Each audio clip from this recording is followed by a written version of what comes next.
Here we are back to Aesop's Fables. Just a few more stories. Here's the ass carrying salt. An ass is another name for a donkey. It's an old name for a donkey. The rumor reached a certain huckster who owned an ass that salt was to be had cheap at the seaside, so he and the ass proceeded down to the shore to buy some. There he loaded his poor beast with as much as he could bear and started for home. As they were passing a slippery ledge of rock, the sorely laden ass fell into the stream below. The water melted the salt, thus relieving the beast of his burden. Gaining the bank with ease, he pursued his journey homeward, light in body and in spirit. The huckster, undaunted, set out again for the seashore for a load of salt. He piled an even heavier burden upon the ass on their return as they crossed the stream into which the ass previously had fallen by accident. This time he fell down on purpose. As before, the water dissolved the salt and freed him from his load. Very much provoked by his loss, the master began to think how he could cure the animal of his tricks. So, on the next journey to the seacoast, he freighted the ass with a load of sponges. What happens with sponges when they get wet? They soak up the water.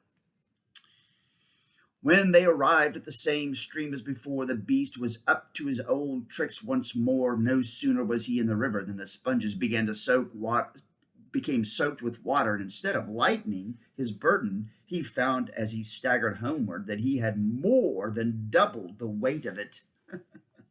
Here's the application. An old trick may be played once too often. Dun, dun, dun, dun. That's pretty funny. That's a great one.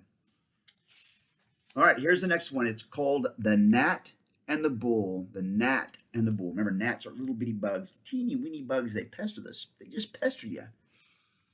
Once there was a silly gnat that kept buzzing about the head of a bull. Finally, he settled himself down upon one of the bull's horns. So here's the horn. He's up here on the horn.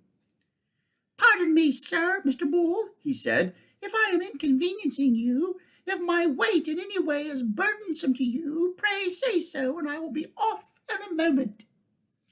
"Oh, never mind your head about that," replied the bull. "It is all the same to me whether you go or stay. To tell you the truth, I was not even aware that you were there."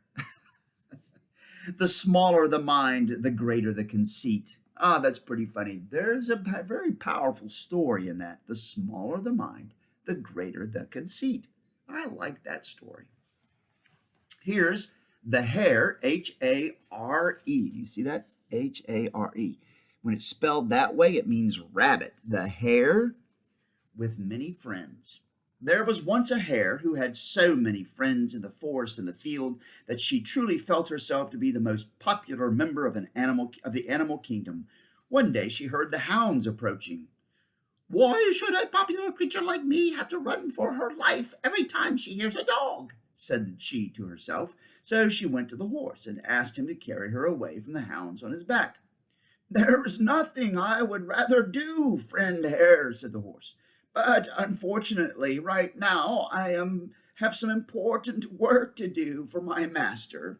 However, a popular creature like you should have no difficulty getting someone to help you." Then the hare went to the bull and asked him whether he would be kind enough to ward off the hounds with his horns. "My dear friend," replied the bull, "you know how I feel about you and how glad I always am to be of service.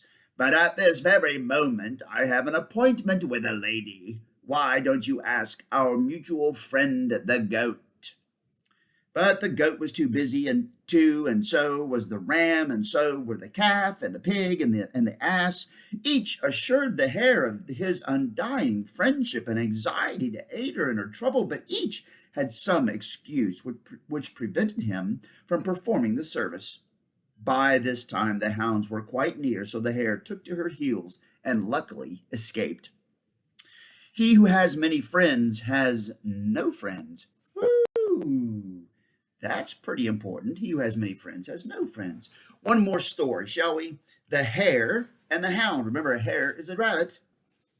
One day a hound out hunting by himself, flushed a hare from a thicket and gave chase. The frightened hare gave the dog a long run and escaped. As the disappointed hound turned back toward home, a passing goat herd, that's somebody who takes care of goats, said jeeringly, "You are a fine hunter. Aren't you ashamed to let a little hare 1/10 your size give you the best of it?"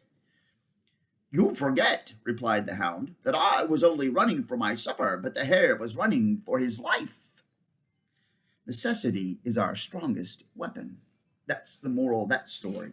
Well, that was pretty fun. That's it for Aesop's Fables tonight. More later. Bye.